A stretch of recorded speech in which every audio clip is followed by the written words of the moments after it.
what is it like to write for such a big show like this? Because Monarch is from episode one to now episode six, it has just been such an interesting story.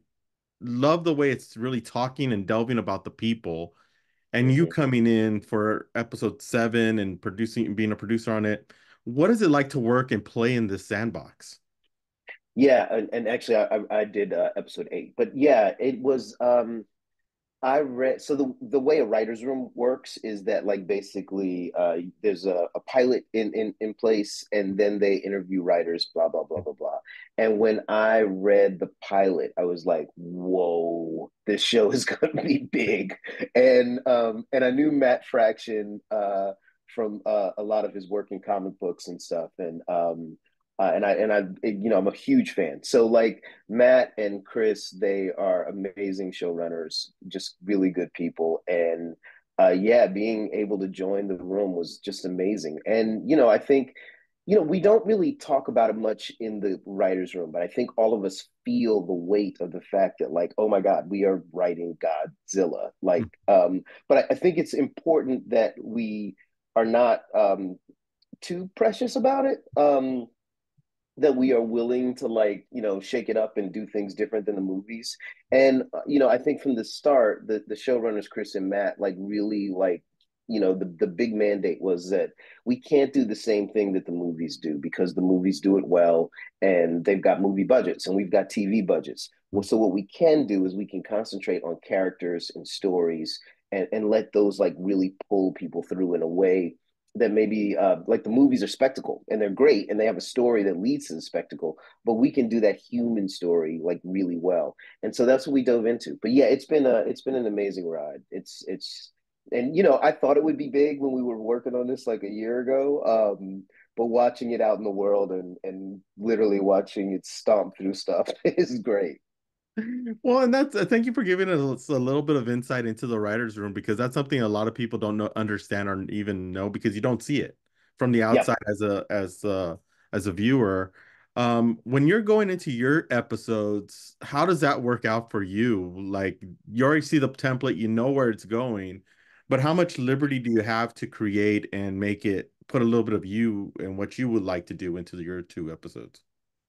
Yeah, I mean, I think that like every writer's room is a little bit different. I would say that like what we did is that we, as a group, there's about 8 writers in the group, and the showrunners, including the 2 showrunners, and so we map out the entire season, and then we all together, we do it all together. Then we like each writer gets assigned an episode, and then you take that episode, and you're watching because you've been a part of building the whole season, kind of what needs to happen in your episode. And then you're able to take that and kind of do it your way. And then we, like a bonsai tree, we clip and cut and move until it like fits into the whole of it. So, there's a lot of your personal DNA in your episode, but very much it's designed so that it works with everything else. So that we're all really working together. So while my name is on 8, I contributed to, episode 10, and I contributed to episode 6, and everybody did, and we're all working under like the showrunners who have the whole master plan in their head, and they're contributing and changing things so that it all comes together in the end. Yeah, and that's the one thing you notice as an audience member when since I've been following the series this season, it's seamless, perfectly Yeah. seamless. And there's some shows when it comes to streaming platforms, we won't mention their names, Yeah. but sometimes it just you could see the wonkiness of where the writing was and the no connection. Yeah, yeah, yeah. This is perfect connection. I mean, this thing moves so smooth that it keeps you in every episode that you gotta wait for like you're waiting for when the that episode drops. And congratulations, Yeah. good work.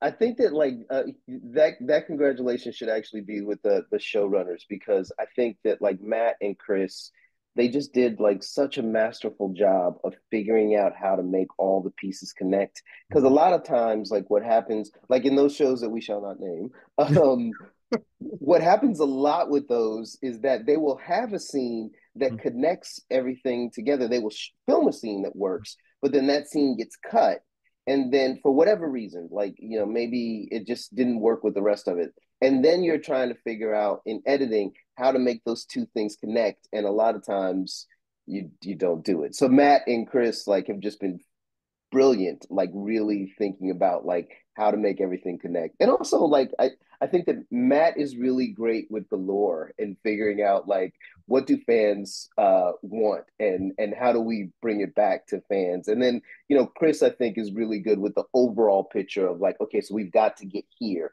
How are we taking all of that and making us get there? So they're just a really great 1-2 punch. Yeah, I agree. I think Matt has been doing some amazing work on a lot of these streaming series. And thank you so Yeah. much for stopping with us. Really appreciate it.